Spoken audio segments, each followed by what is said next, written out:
ಮಾವು ಬೆಳೆಗೆ ಬೆಂಬಲ ಬೆಲೆ ನೀಡುವಂತೆ ಬಂದ್ಗೆ ಕರೆಯನ್ನು ಕೊಡಲಾಗಿದೆ. ಇವತ್ತು ಕೋಲಾರ ಜಿಲ್ಲೆ ಬಂದ್ಗೆ ಕರೆ ನೀಡಿದ ಸಂಘಗಳು, ಮಾವು ಬೆಳೆಗಾರರ ಸಂಘ ಮತ್ತು ವಿವಿಧ ಸಂಘಗಳಿಂದ ಬಂದ್ಗೆ ಕರೆ ಕೊಡಲಾಗಿದೆ. ಕೋಲಾರ, ಶ್ರೀನಿವಾಸಪುರ ಸೇರಿದಂತೆ ವಿವಿಧೆಡೆ ಬಂದ್ಗೆ ಬೆಂಬಲ.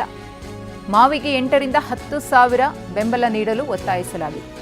ಕೇಂದ್ರ, ರಾಜ್ಯ ಸರ್ಕಾರ ಬೆಂಬಲ ಬೆಲೆಯನ್ನು ಘೋಷಿಸಲು ಆಗ್ರಹ ಮಾಡಲಾಗಿದೆ. ಮಾವು ಬೆಳೆಗೆ ಬೆಂಬಲ ಬೆಲೆಯನ್ನು ಕೊಡಬೇಕು ಅಂತ ಹೇಳಿ ಮಾವನ್ನು ರಸ್ತೆಗೆ ಸುರಿದು ರೈತರಿಂದ ಪ್ರತಿಭಟನೆ.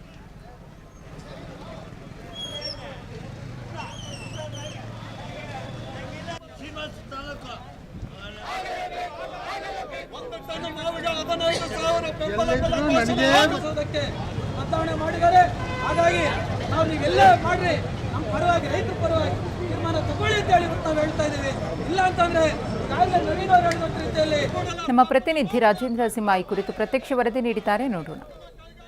ಮಾವಿನ ಹಣ್ಣಿಗೆ ಬೆಂಬಲ ಬೆಲೆ ಆಗ್ರಹಿಸಿ ಇವತ್ತು ಕೋಲಾರ ಜಿಲ್ಲಾ ಬಂದ್ಗೆ ಕರೆ ನೀಡಿರುವಂಥದ್ದು. ಈ ನಿಟ್ಟಿನಲ್ಲಿ ಈಗಾಗಲೇ ಬೆಳಗ್ಗೆಯಿಂದನೇ ವಿವಿಧ ಸಂಘಟನೆಗಳ ಮುಖಂಡರುಗಳು ಇವತ್ತು ಬೀದಿಗಿಳಿದು ಹೋರಾಟವನ್ನು ಮಾಡ್ತಾ ಇದ್ದಾರೆ. ನಾವು ದೃಶ್ಯದಲ್ಲಿ ಕೂಡ ನೋಡ್ಬೋದು, ಮಾವಿನ ಹಣ್ಣನ್ನ ರಸ್ತೆಗೆ ಸುರಿದು ಹೋರಾಟವನ್ನು ಮಾಡ್ತಾ ಇರೋದು. ಪ್ರಮುಖವಾಗಿ ಏನಂತ ಹೇಳಿದ್ರೆ, ಇವತ್ತಿನ ಮಾವಿನ ಮಾರುಕಟ್ಟೆಯಲ್ಲಿ 1 ಟನ್ ಮಾವಿಗೆ 3 ರಿಂದ 4 ಸಾವಿರ ರೂಪಾಯಿಗೆ ಮಾರಾಟ ಆಗ್ತಾ ಇದೆ. ಆದರೆ ಕನಿಷ್ಠ 8 ರಿಂದ 10 ಸಾವಿರ ಬೆಂಬಲ ಬೆಲೆಯನ್ನ ನೀಡಬೇಕು ಅನ್ನೋ ನಿಟ್ಟಿನಲ್ಲಿ ಆಗ್ರಹಿಸಿ ಇವತ್ತು ಹೋರಾಟವನ್ನು ಮಾಡ್ತಾ ಇರ್ತೀವಿ. ಮುಂಜಾನೆಯಿಂದಲೇ ಕೋಲಾರ ಸೇರಿದಂತೆ ಶ್ರೀನಿವಾಸಪುರ ವಿವಿಧ ತಾಲೂಕುಗಳಲ್ಲಿ ಕೂಡ ಹೋರಾಟವನ್ನು ಮಾಡ್ತಾ ಇರುವಂಥದ್ದು. ಅಂದರೆ ಹೋರಾಟ ಮಾಡೋ ಮೂಲಕ ರೈತರ ನೆರವಿಗೆ ಸರ್ಕಾರಗಳು ನಿಲ್ಲಬೇಕು ಅನ್ನೋ ನಿಟ್ಟಿನಲ್ಲಿ ಆಗ್ರಹವನ್ನು ಮಾಡ್ತಾ ಇದ್ದಾರೆ.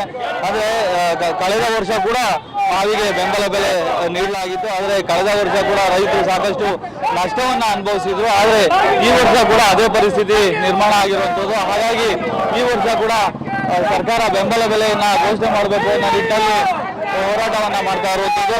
ಪ್ರಮುಖವಾಗಿ ಈಗಾಗಲೇ ವಿವಿಧ ಸಂಘಟನಾ ಮುಖಂಡರುಗಳು ಬೆಳಿಗ್ಗೆ 6 ಗಂಟೆಯಿಂದನೇ ಬೀದಿಗಿಳಿದು ಹೋರಾಟವನ್ನು ಮಾಡ್ತಾ ಇದ್ದಾರೆ. ಮತ್ತೆ ರಸ್ತೆ ತಡೆಯನ್ನ ಮಾಡೋ ಮೂಲಕ ಹೋರಾಟವನ್ನು ಮಾಡ್ತಾ ಇರುವಂಥದ್ದು. ಜೊತೆಗೆ ಇವತ್ತಾಗಲೇ ಶ್ರೀನಿವಾಸಪುರ ಸೇರಿದಂತೆ ಶ್ರೀನಿವಾಸಪುರ ಪಟ್ಟಣ ಸಂಪೂರ್ಣವಾಗಿ ಬಂದಾಗಿರುವಂಥದ್ದು. ಜೊತೆಗೆ ಕೋಲಾರದಲ್ಲೂ ಕೂಡ ವಿವಿಧ ಸಂಘಟನೆಗಳ ಮುಖಂಡರುಗಳು ಹೋರಾಟವನ್ನ ಮಾಡ್ತಾ ಇರುವಂಥದ್ದು. ಒಟ್ಟಾರೆ ಹೇಳಬೇಕು ಅಂತ ಹೇಳಿದ್ರೆ, ಇವತ್ತು ಮಾವಿನ ಹಣ್ಣಿಗೆ ಬೆಂಬಲ ಬೆಲೆಗೆ ಆಗ್ರಹಿಸಿ ಇವತ್ತು ಮಾವು ಬೆಳೆಗಾರರ ಸಂಘ ಕರೆ ಹಿಡಿದಂತ ಏನು ಕೋಲಾರ ಜಿಲ್ಲಾ ಬಂದ್ಗೆ ಸಾಕಷ್ಟು ಬೆಂಬಲ ವ್ಯಕ್ತ ಆಗಿದ್ದು, ಸರ್ಕಾರ ಕೂಡ ಈ ನಿಟ್ಟಿನಲ್ಲಿ ರೈತರ ನೆರವಿಗೆ ನಿಲ್ಲಬೇಕು ಅನ್ನುವಂಥದ್ದು ಮಾವು ಬೆಳೆಗಾರರ ಆಗ್ರಹ ಆಗಿರುವಂಥದ್ದು. ಕ್ಯಾಮರಾಮನ್ ಮಂಜುನಾಥ್ ಜೊತೆ ರಾಜೇಂದ್ರ ಸಿಂಹ, TV9 ಕೋಲಾರ.